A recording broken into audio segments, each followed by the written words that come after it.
Okay, so I had figured out how many of the stakes I need and what I wanted to use for the weave part of the side of the basket, you know, this part that goes here.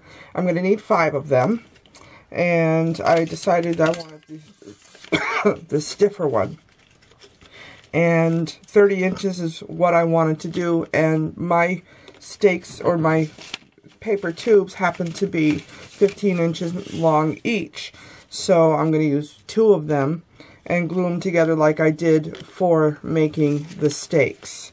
So I'm going to go ahead and glue them together, and when I'm done with that, I'll show you the next step. Okay, so the next step is actually going to be weaving them, and I have all 5 of my stakes glued together, ready to go, and this is what I'm going to do. Okay, I'll set these aside for now, 4 of them, and I'm going to go ahead and start just by putting this behind my box at the very bottom. I'm going to bring it around to the front and overlap them here. And since I already have some vertical stakes up vertically, and I'm going to try not to do I'm going to try to do this without using any glue, so I'm going to pull this up to lock it in place, and I'm going to move this clothespin over to this one to hold it in place.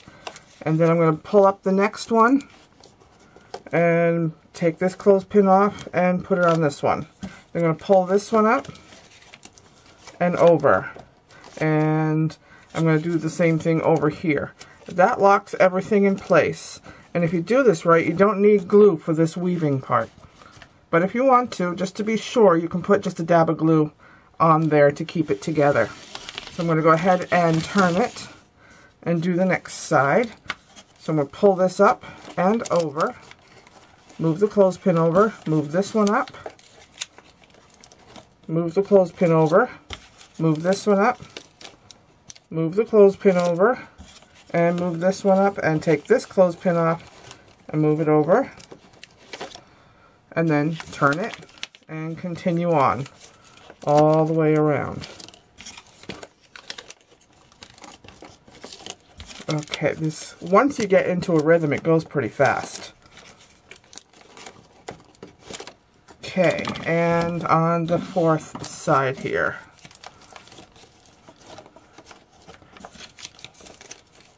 And then there's going to be another important step that you don't want to forget after each and every row, and I'll show that in just a few seconds. Okay, so you put it on the side like this, and you want to make sure you push all of these down close to the edge.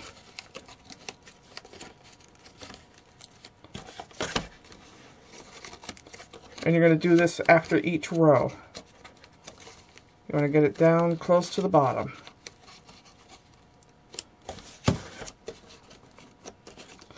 So while I've been working on this project, I discovered that I do actually have to do one more large basket that's going to be actually 11 inches by 11 inches by 5 inches high. And this is actually the 4th basket I've ever made in my whole life. And it took me up until this 4th basket to figure out all of the techniques that I wanted to use. And one thing I discovered is, yeah, sure, I can use catalog pages, well, the covers, and thick catalog pages to make these stakes thick. And you know, I've been using a narrow strip. But what I could actually do is use a whole page of a catalog and roll that up and make the stakes even thicker. So that's what I'm going to be doing with my next basket project. And now that I'm addicted to making baskets, I decided that I need to make myself a serving tray and a box to carry mail to the post office and stuff like that. Because I take packages to the post office quite often, several times a week. Okay, so I'm going to go ahead and get started with the next row. So what I do is all of them that don't have a clothespin on them, I pull them out of my box, and some of them might be stuck underneath the clothespin. And it's okay to go ahead and make sure you put a fold in these the fold's not really going to show. But go ahead and pull all these out to get ready for your next row of weave stuff. I don't know what it's called because I'm not a traditional basket maker. I've just started doing this. Okay. All of you traditionalists, well, all of the people that out there that, you know, if you've made a basket before, you know what I'm talking about and you know what it's called. I know that when you're making a square box or rectangular basket, the uprights are stakes, and when you're working with a round basket, they're called spokes. That's about what I know. As I, you know, research more and learn more about basket making, I'm sure I'll learn all that lingo and sound more smart later on. But anyway, as I get ready to do the second round here, and let's see, almost there, almost to a point where I can go ahead and wrap this second one around. Excuse me. Okay.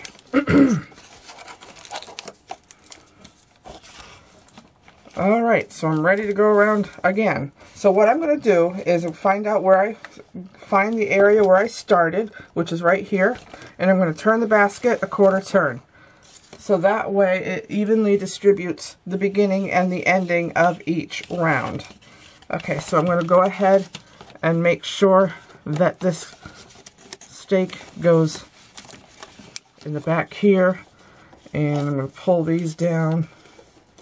This one didn't get done, so let's do that one. And put that back. Okay. This can be a bit fussy.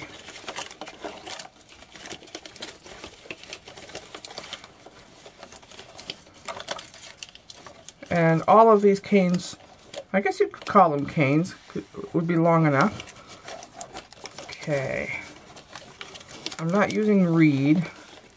I'm using paper, rolled paper. So, okay, and we have another one right here.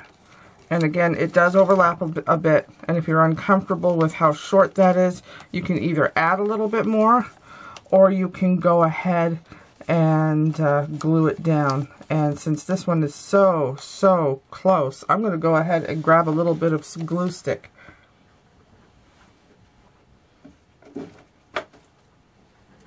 Okay, got my glue stick. And I'm just going to go ahead and put a dab of glue there, because I don't want to bother adding any more to it.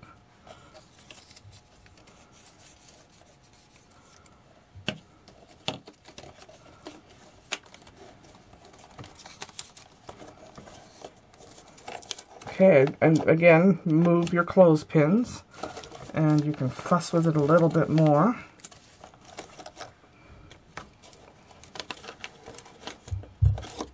If the cane was a little bit longer, then I wouldn't have had that problem. Okay. And if you want to, you could probably also tuck one inside the other using a little bit of the Elmer's liquid glue. That would work too. But basically, you do the same thing as you did before. And just keep going around and around, moving your clothespins as you need to.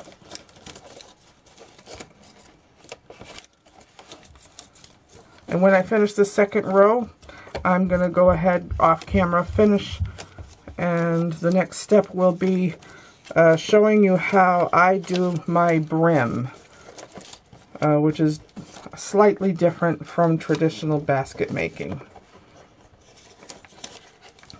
Slightly. Okay, so I'm back to the beginning. I've got all that done. So I'm going to tilt it up again and pull these down. And I don't want any gaps in between if I can avoid it. I want to be able to get all 5 of my canes in here to work up the side.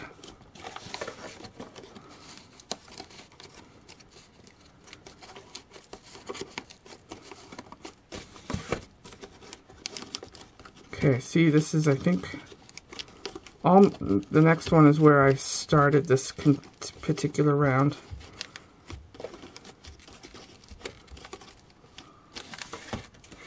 Okay, this is where I started. I'm going to pull this down a little bit more and then push this down. Okay, so I'm going to finish the sides of the basket, and then I'll show you the next step. Okay, so once you get to the very top, you can leave all the clothespins off of it as you straighten it out and push your last row down. And I did end up gluing the ends because my reeds were just a tiny bit shorter than I wanted them to be. If they were 2 or 3 inches longer, then I could have really overlapped them and the stakes would have held them right in just fine. Okay, so I'm at this point where I've got all these little thingies sticking in, so I'm going to go ahead and start my tucking and before I take my box out. So I'm just going to start with the ones that are behind this top stake, or this top reed, and I'm just going to pull this up and over. In traditional basket making, you don't normally do this, but since this is made out of paper, I like to do this. And just slide it right over and pull it down. And I'm going to trim these off later when I'm completely done with the basket. So you pull this up and over and push it down inside. Okay, and you want to do this with all of them that are underneath this top stake. Once you pull the box out, then you're going to tuck these on the inside. Okay, so here's another one. Pull up on it, tighten it up a little bit, push down on your top reed, and tuck it down inside. Oops, wrong one. See, that one's supposed to go on the inside, so it's this one that we want to tuck in. See, I make mistakes, and I'm letting you guys see them. So there. Okay, and then this one goes under here. Pull it through. Okay, and then this one. Pull it up, tighten it, poke it down through.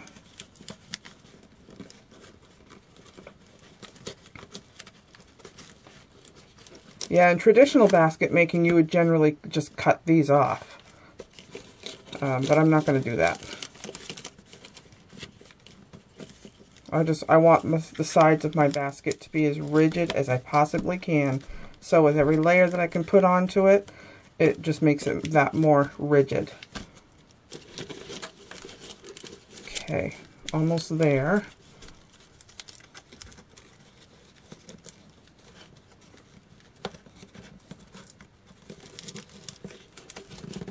It'll take me just a few more minutes to get these done.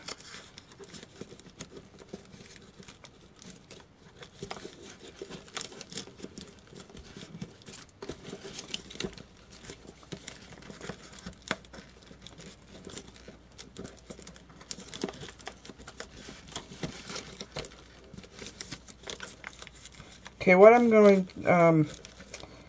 what's going to be next is I'm going to try to go ahead and take the box out as soon as I'm done tucking these in. Because I can't really tuck in the stakes without removing them, you know, to the inside. And this is going to get trimmed off later on.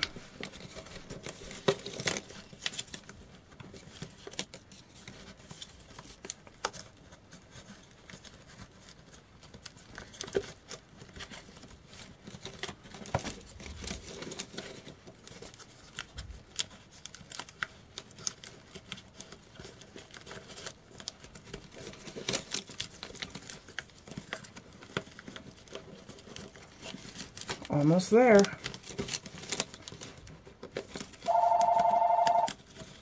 Okay, I'll finish this off. Okay, so I've gotten all of that part done. Now I'm going to take the box out. And this can be a little tricky. You just want to pull on it at each corner. It's like birthing a box. And you can use your box over and over again to make more baskets. Okay, so what we're going to do now is, since these are in the way, you can go ahead and just trim them shorter. You don't really necessarily want to trim them completely off. You just want to get them out of your way while you work on the next step. If they're a little bit long and they go beyond the bottom of your basket, just make them shorter.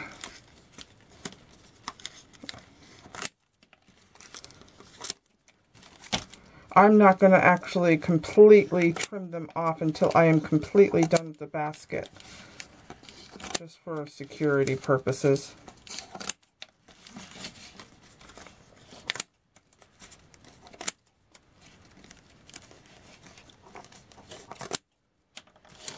Okay, as long as they don't stick beyond, we're fine.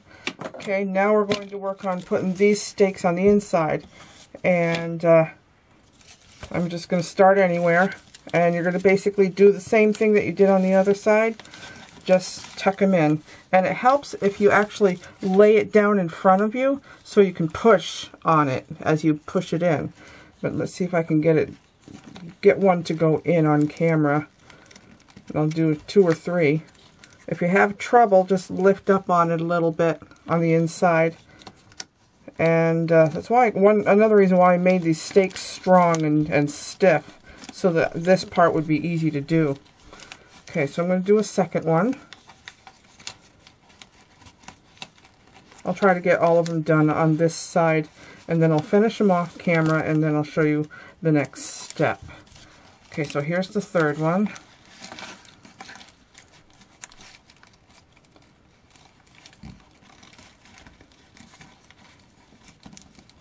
And again, I'll trim these off after I'm completely done with the basket. Okay, here's another one.